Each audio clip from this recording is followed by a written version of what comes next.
We are starting with the bang today. It's stabilization day, so slow and controlled moves, and we're starting with a wall handstand. So okay, I'm gonna demo this because there's two ways you can do this, really. Okay, so the first way you can do this is by just kicking up onto the wall. So you're gonna put your hands down and kick up and use that wall to just catch yourself, okay? Or you can, if that freaks you out, because there's something about flipping over your head that freaks some people out, you can do, come on in, you can do a wall walk and get your feet as high and as close to the wall as possible, and then just stay here, okay? So, and then come down. So you can choose, it's only a 30-second hold, so you can decide how you want to do it. Just make sure that your core is pulled in nice and tight. So you're here, and as you exhale, make sure you bring that pelvis forward just a little bit so that you're not swaying your back. It's really easy in those handstand holds to sway your back. So push strong through your shoulders and keep that core nice and tight. So 30 seconds, that is in the room. The next move in the room is a sandbag, forward and back drag. We're changing the way our hands pull today. So when we pull forward, now we're in that tabletop position, the sandbag's between our feet.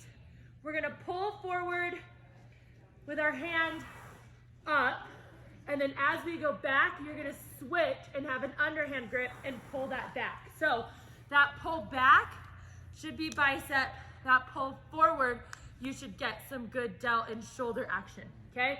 So again, so you're going forward here, grab it underhand and pull it back. And you're just alternating that forward and then back. You can do, I think it's an alternating.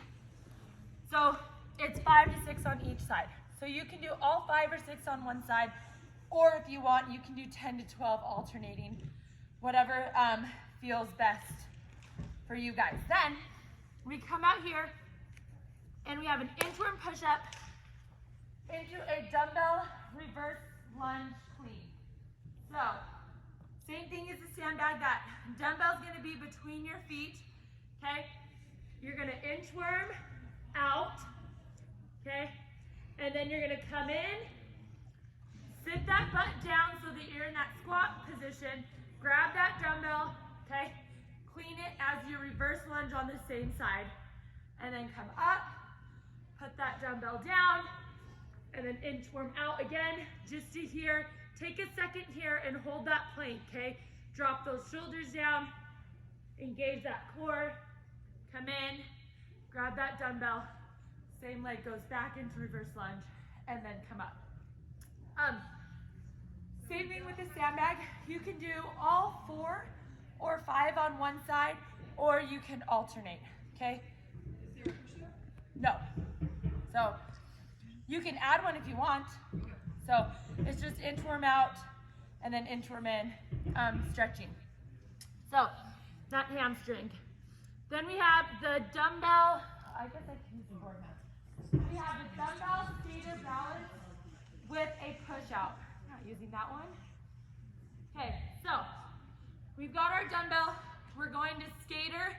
We're gonna go over, over, balance, get that balance, and then you're gonna push that dumbbell all the way out, and then bring it in, and then go over, over, balance, and then push it all the way out.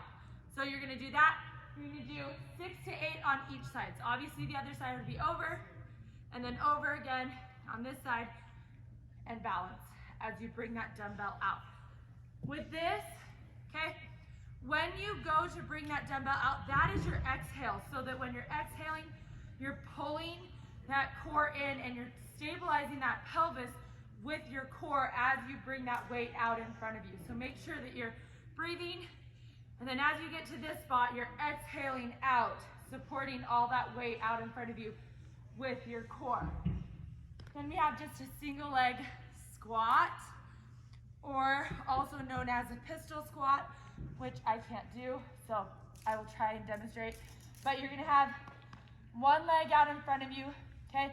You're trying to sit as far down as you can and get back up, okay?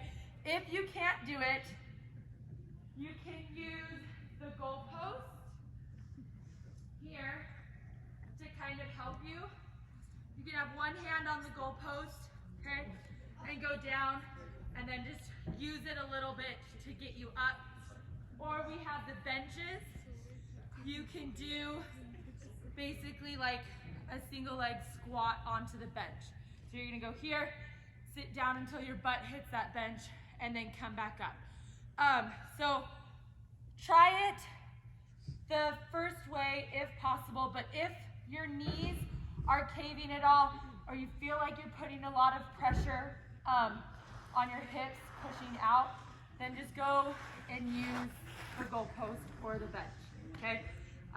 You don't want to hurt your knees while trying to do that one. So that's the single leg squat, 4 to 5 on each leg.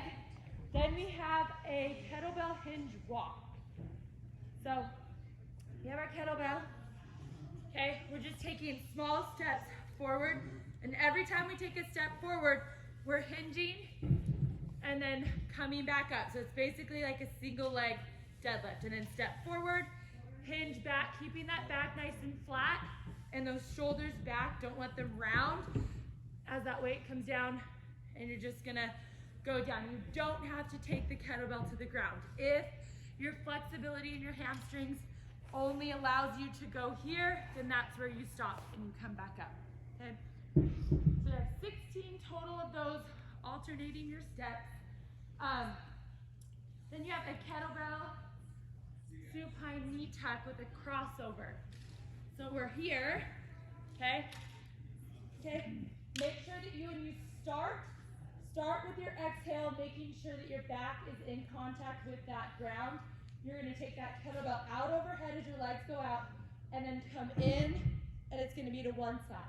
Here, and then twist to one side. So that crossover is here, and then out, and then your knees go into one side as that kettlebell goes to the other, okay?